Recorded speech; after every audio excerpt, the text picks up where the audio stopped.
কাহিনীর 36 নম্বর এপিসোডে সকলকে স্বাগত। আজকের ঘটনাটির নাম হলো ভূতের উপদ্রব। বেশি না কথা বাড়িয়ে ঘটনাটি শুরু করা যাক। আমি সুমন। আমার পরিবার নিয়ে একদিন আমি আমার মামার বাড়িতে বেড়াতে গিয়েছিলাম। সেখান থেকেই আমার ভ্রমণ শুরু। তখন ছিল বৈশাখ মাস, স্কুল বন্ধ, তাই মামার বাড়ি গিয়েছিলাম। মামা আমায় খুব আদর করেন, তাই বললাম, আমাকে মেলায় নিয়ে যাবে? বৈশাখের প্রথম তো সব জায়গায় মেলা বসে, তাই সন্ধ্যের সময় আমি, আমার ভাই এবং আমার মামা মেলায় গেলাম। সেখানে অনেক ধরনের বইয়ের দোকান, হাড়ি পাতিলের দোকান, কাপড় চোপড়ের দোকান, শিশুদের জন্য খেলনার দোকান, আরো অনেক ধরনের খেলার ঘর আছে। তবে মেলায় আনন্দের জন্য রয়েছে দোলনা, হাড়ি ভাঙা, সাপের খেলা, আরো অনেক কিছু। আমরা সিদ্ধান্ত নিলাম সার্কাস দেখব। সার্কাস শুরু হচ্ছে, আরো 1 ঘন্টা বাকি, তাই আমরা সাপের খেলা দেখতে শুরু করলাম। সাপের খেলা শেষে আমরা অনেক ধরনের খাবার খেলাম, দোলনা ছাড়লাম, অনেক বেশি মজা করলাম। সার্কাসের সময় চলে এলো, তাই সার্কাস দেখতে চলে গেলাম। সার্কাস উপভোগ করতে লাগলাম। সার্কাস দেখতে দেখতে কিভাবে যে সময়টা কেটে গেল বুঝতেই পারলাম না। সার্কাস এসে দেখলাম 3টে বেজে গেছে। তাড়াতাড়ি বাড়ির উদ্দেশ্যে রওনা দিলাম। প্রায় অর্ধেক পথ পেরিয়ে এসেছি, আমার ভাইয়ের চোখে পড়ল এক সাদা ঘোড়া। তখন আমরা তাড়াতাড়ি লুকিয়ে পড়লাম। তারপর দেখলাম ঘোড়ার পিঠে যেন সুন্দরী এক পরী বসে আছে। আমি মামার দিকে তাকাতেই দেখলাম মামা মুচকি হাসছেন। মনে হলো মামা যেন সেই মহিলাকে ভালোবেসে ফেলেছে। আমি মামাকে কিছু বললাম না। সেই মহিলা ঘোড়ার ওপর থেকে নেমে জঙ্গলে চলে গেল। তারপরও আমরা সেই মহিলাকে খোঁজার চেষ্টা করলাম, কিন্তু দুঃখের বিষয় কোথাও খুঁজেই পেলাম না। বেশি খোঁজাখুঁজি না করে বাড়িতে ফিরে এলাম। তখন ভোর হয়। তাড়াতাড়ি শুয়েও পড়লাম। এরপর কয়েকদিন কেটে গেল। আমি খেয়াল করলাম মামা শুধু কি যেন চিন্তা করেন। আমি ভাবতে ভাবতে বের করলাম মামা হয়তো ওই মহিলার কথাই চিন্তা করছেন। তখন মামাকে বললাম, মামা, রাত্রে ওই সেদিনকে জায়গায় যাব যেখানে আমরা ওই ঘোড়ার আর মহিলাকে দেখেছিলাম না, আর আমরা জঙ্গলেও ভেতরে যাব। মামা আর না করলে না।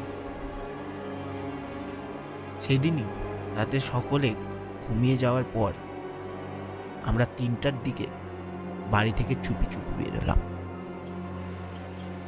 তারপর সেই জায়গায় আজ আর কিছু দেখতে পেলাম না। কিছু দেখতে না পেয়ে আমরা জঙ্গলে চলে গেলাম। প্রায় জঙ্গলের গভীরে চলে এসেছি, তখন হঠাৎ চোখে পড়ল এক রাজবাড়ি। এই রাজবাড়ির কথা নাকি নানু মামাকে বলেছেন। আমরা উত্তেজিত হয়েই সেই বাড়ির গেট দিয়ে ঢুকলাম। গেটের তালা মরিচে পড়ে গেছে, নষ্ট হয়ে গেছে, তাই তাড়াতাড়ি ঢুকতে পারলাম। ভেতরে ঢুকে দেখলাম বাড়ির চারিদিকে বড় বড় দেয়াল। তা বিশাল বাড়িতে প্রবেশ করলাম।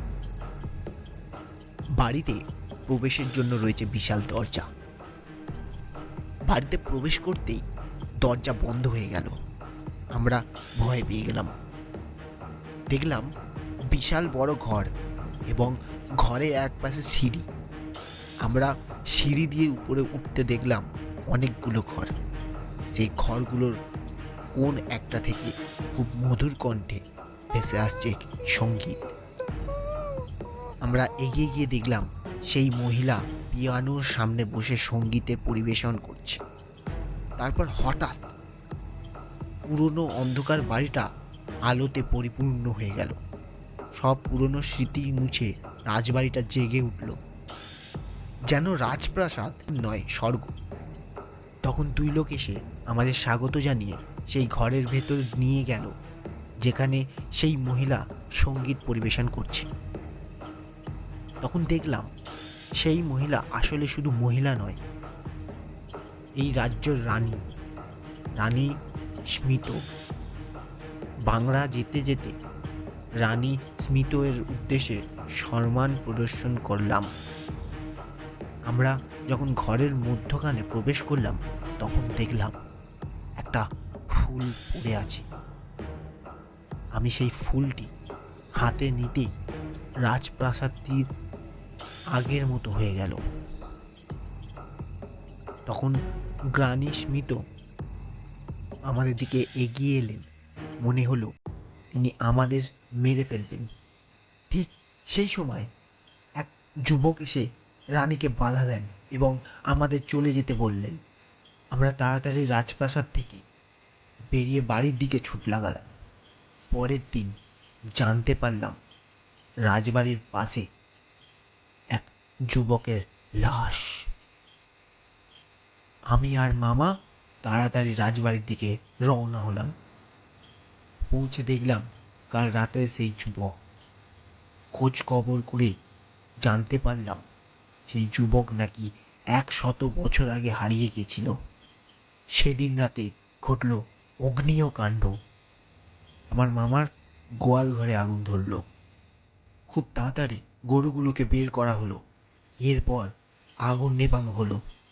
সেদিন রাতে আর ঘুমাতে পারলাম না, শুধু ভাবছিলাম কিভাবে আগুন ধরল। পরদিন ঘটল আর এক ঘটনা। একটা লোক জঙ্গলের পাশ দিয়ে যাওয়ার সময় উধাও হয়ে গেল। দুদিন পর লোকটির লাশ পাওয়া যায়।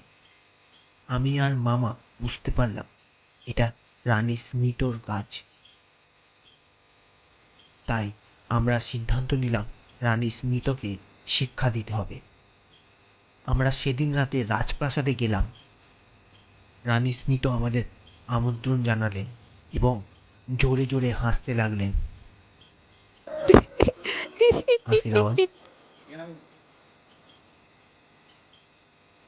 আমরা কিছু বুঝতে না পেরে জিজ্ঞেস করলাম, আপনি হাসছেন কেন? রানী স্মিত, তুই মরবি। আমরা কি দোষ করেছি? আমি আর আমার স্বামী রাজা কিলো টাইগার রাজ্য ভালোই শাসন করছিলাম। হঠাৎ এক দুষ্টু জাদুকর এসে প্রজাদের উপর জাদু প্রদর্শন করে। রাজ্যের সবাই মিলে আমাদেরকে হত্যা করে এবং জাদুকরকে রাজ্যের রাজা হিসেবে ঘোষণা করে। আমাদের রাজপ্রাসাদের পশ্চিমে মাটি চাপা দেওয়া হয়, যার জন্য আমরা জাদুকরকে শান্তিতে রাজ্য শাসন করতে দিই। আমরাও জাদুকরকে হত্যা করি, তারপর প্রজারা ওকে দাফন করে। এরপর কোনো রাজা প্রতিষ্ঠিত হয়নি। আস্তে আস্তে রাজপ্রাসাদ জঙ্গল হয়ে যায়। আমরা প্রজাকে শান্তিতে থাকতে দিইনি, কারণ আমরা চেয়েছিলাম কেউ আমাদের দাফন করুক। একদিন এক যুবক এসে আমাদের ধ্বংস করতে, তখন আমরা তাকে মেরে ফেলি এবং সে এখনো আমাদের কাছে বাধা দেয়। এরপর এই মা ভাগ্নে আমাকে দেখে ফেলে আর রাজপ্রাসাদে চলে এসে। আমরা তাদের কিছুই করতে চাইছিলাম না, কিন্তু ওই বজ্জাত ভাগ্নেটা আমাদের বংশধরদের রাখা ফুলটা ছুঁয়ে ফেলে, যার ফলে আমাদের শক্তি কমে যায়। তখন আমি ভয় পেয়ে গেলাম। মামা আমাকে সান্ত্বনা দিলেন। আমরা কোনো রকম রাজপ্রাসাদ থেকে পালিয়ে এলাম। তারপর বাড়িতে এসে ভাবছিলাম কিভাবে রানী স্মিতকে থামানো যায়। তখন মাথায় একটা বুদ্ধি আসলো। ভাবলাম মসজিদের ইমামকে ডাকা যায়। তারপর গেলাম মসজিদের পাশের বাড়িতে, যেখানে ইমাম সাহেব থাকে। ইমাম সাহেবকে সব কথা খুলে বললাম। সব শুনে ইমাম সাহেব রাজি হলেন আমাদের সাথে যাওয়ার জন্য এবং আমাদের দুটো তাবিজ দিয়ে নিজেদের সাথে রাখার জন্য বললেন।